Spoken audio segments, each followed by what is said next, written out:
Hey guys, welcome to Drew Tutorial. If you are new here, special welcome. In this video, I will show you how to download Google Gemini on Windows. So the first thing that we are going to do right here is to of course open our desktop. And then in this part, just go into your search bar and then search for your browser. And then of course open it. Once you do that, in this part on the search bar, just search for gemini.google.com and then click on enter. Once you're now here, what we're going to do next is to go into the upper right corner of the screen and then you will see this three dots. So if you're using a different browser, let's say for example Google Chrome or Brave, all you have to do right here is to look for the feature to add this site as an app into your Windows.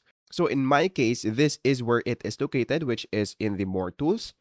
And then after that, I'm going to go here on the Save Page As, and then I'm going to click on Desktop, and then I'm going to click on Save.